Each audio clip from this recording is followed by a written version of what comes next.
Assalamualaikum warahmatullahi wabarakatuh. Selamat datang di channel YouTube aku, Indri Yuliasari. Di video kali ini aku akan menjelaskan alur bagaimana mencabut gigi bungsu menggunakan BPJS.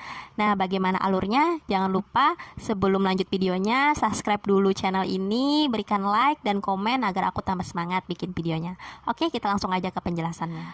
Teman-teman, jadi apa sih yang harus kalian lakukan ketika kalian tumbuh gigi bungsu dan gigi bungsu kalian itu menyebabkan masalah-masalah yang istilahnya membuat kalian kesakitan ya, karena sakit gigi itu luar biasa sakitnya ya.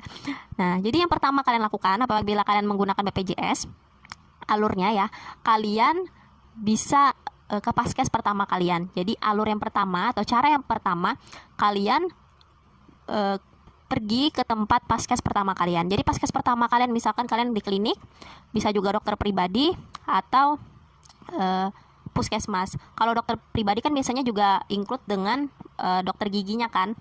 Nah, berarti kalian pergi ke dokter giginya. Pokoknya paskes pertama kalian. Contoh aku ke puskesmas. Jadi aku ke puskesmas dulu, terus aku ke klinik gigi, ke poli giginya, terus aku konsul sama dokternya di paskes yang pertama itu di puskesmas.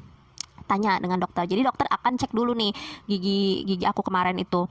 Nah, waktu dokter itu cek, pertama kali dokter itu cek, kan aku nggak tahu nih kesakitannya gara-gara apa, karena waktu itu sariawannya itu belum muncul. Jadi dokter itu cuma memberikan obat. Setelah aku pulang 2 hari setelah aku minum obat, ternyata sariawannya muncul dan aku tuh konsultasi dengan temanku yang dokter gigi, sama dengan dokter gigi online juga yang aku punya grup kayak gitulah. Jadi aku konsul nih dengan 2 dokter gigi tersebut, aku tanyakan. Jadi dokter tersebut memberikan saran untuk gigi bungsunya ini dicabut agar tidak menimbulkan sariawan terus-menerus. Akhirnya aku balik lagi nih ke paskes pertamaku untuk to the point, bilang ke dokternya, "Dok, saya ini ada punya sariawan di belakang. Ternyata baru muncul, baru kelihatan. Dok, giginya ini kayaknya yang menggigit kayak gitu, jadi menimbulkan sariawan." Lalu dokternya tes nih menggunakan pokoknya kayak dites nih, "Coba gigit," kata dokternya. Udah aku gigit kan, aku kesakitan. "Oh iya bener Mbak," katanya, "kegigit." Terus aku langsung tanya nih, "Dok, apakah bisa saya cabut gigi menggunakan BPJS?" Karena kenapa saya jadi bertanya seperti itu dengan dokter? Karena tahun kemarin saya pengen minta rujukan BPJS untuk cabut gigi bungsu saya yang bawah. Itu tidak bisa karena RSUD di kota Banjarmasin saat itu tidak menerima rujukan karena sedang pandemi. Nah, di tahun ini aku berusaha untuk bagaimana aku bisa menggunakan BPJS karena cabut gigi bungsu di klinik itu mahal ya. Jadi dokternya langsung jawab, "Iya bisa, tapi ini harus ke spesialis bedah mulut. Jadi dibuatkan rujukan ya Mbak." Ya, dibuatkan rujukan. Jadi dokternya membuatkan rujukan, lalu dokternya tanya, "Mau rumah sakit apa Mbak?" Kayak gitu. Dia tanya dulu kan. Terus aku bilang, "Aku mau rumah sakit Ansari Saleh nih, rumah sakit teman Ansari Saleh." Nah, dokternya cek ya. Karena kan sistem rujukan itu online. Aku ada menjelaskan di video yang ini, sistem rujukan online. Jadi dia itu mencek di online itu apakah rumah sakit yang aku maksud itu ada nggak jadwalnya di dalam minggu tersebut kayak gitu. Coba kalian nonton video yang ini ya. Nah, setelah itu dokternya bilang, "Mbak, Ansari Saleh nggak ada, rumah sakit Ansari Saleh nggak ada, mau nggak rumah sakit TPT?"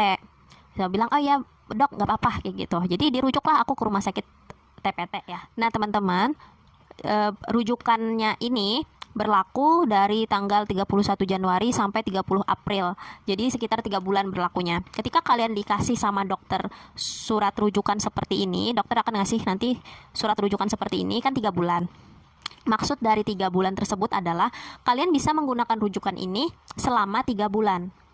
Jadi misalkan nih kalian dalam minggu ini sibuk nih, nggak bisa ke RS yang dituju, jadi kalian mau minggu depan aja deh, nggak apa-apa, karena ini berlaku sampai 3 bulan. Tapi kalau saranku, kalau sudah dapat rujukan ini, segeralah ke rumah sakit. Apalagi masa-masa pandemi kayak gini, takutnya nanti ada pembatasan tindakan yang dilakukan oleh dokter gigi. Jadi lebih baik langsung aja urus kayak gitu.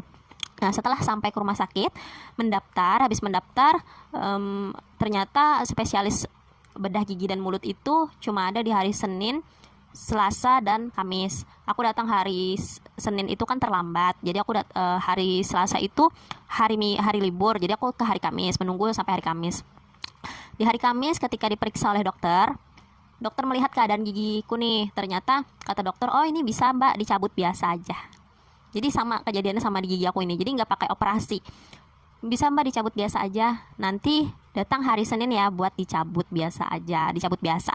Jadi bisa dicabut karena gigiku tuh udah keluar dengan sempurna. Gitu aja caranya teman-teman. Jadi nggak ribet pakai BPJS itu ya, kecuali kalian nanti operasi.